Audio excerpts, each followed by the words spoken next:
రోటి పచ్చడి రోట్లో వేస్తే నిజంగా టేస్ట్ అంతా బాగుంటుందా అని చెప్పి ట్రై చేయాలనిపించి ఫస్ట్ టైం రోట్లో రోటి పచ్చడి చేసిన. రోల్ కొనేటప్పుడు బాగానే కొన్నా కానీ అది కొనుక్కొని ఇంటికి వచ్చినాక అది డబ్బాలకి వెళ్ళి తీసేటప్పుడు దాని బరువు చెక్ చేసినాక వామ్మో ఇంత పెద్దది, ఇప్పుడు నేను ఇది ఎక్కడ పెట్టాలి, అసలు ఎట్లా దీన్ని క్లీన్ చేయాలని చెప్పి పెద్ద డౌట్ వచ్చింది. సరే ఒకసారి వాడి ఆ తర్వాత డిసైడ్ అయిదాంలే అది యూస్ఫుల్ లా కాదా అని అనుకున్నా. డబ్బాలోకి వెళ్ళి తీసేసి మంచిగా వాష్ చేసి పక్కన పెట్టిన. డబ్బా ఓపెన్ చేయగానే దన్న వాష్ చేసినా గానీ మాన్యువల్ చదివినాక అప్పుడు అర్థమైంది ఫస్ట్ దాన్ని వాష్ చేయొద్దట. దొడ్డుప్పు గానీ నార్మల్ ఉప్పు గానీ వేసి మంచిగా దాన్ని ఒక 10 నుంచి 15 నిమిషాలు రాకి ఆ తర్వాత దాన్ని తుడిచేసి యూజ్ చేసుకోవాలంట.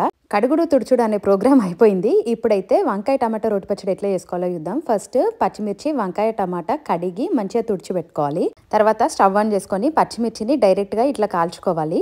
టేస్ట్ బాగుండాలని చెప్పి నేను డైరెక్ట్ కాలుస్తున్నా. కావాలంటే ప్యాన్ లో కూడా ఆయిల్ వేసుకొని కాల్చుకోవచ్చు. తర్వాత వంకాయలు కాల్చుకోవడానికి పుల్కా మేకర్ ఒకటి పెట్టుకొని దాని మీద వంకాయలు పెట్టి లో ఫ్లేమ్ లో ఒక 10 మినిట్స్ కాల్చిన. అది ఎంతసేపటికి ఉడకపోయేసరికి ఇంకా నెక్స్ట్ ప్యాన్ పెట్టుకున్నా.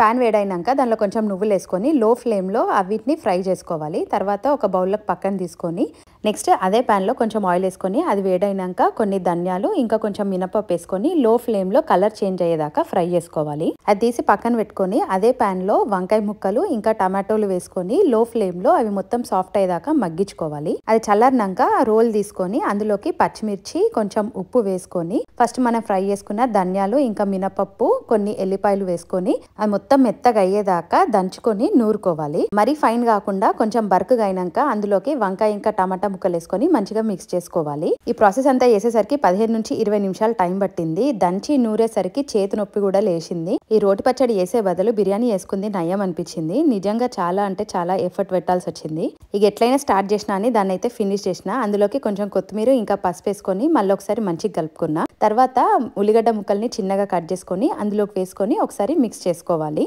ఇప్పుడు బేసిక్ పోపు పెట్టుకోవాలి. దీనికి ఆయిల్ వేడైనాక ఆవాలు జీలకర్ర కళ్యామాకు వేసేసుకొని దాన్ని వేసుకొని కలుపుకోవాలి.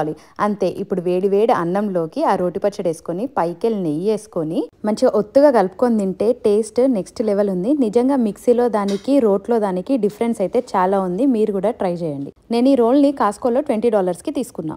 For more videos do follow Divya's ముచ్చట్లు.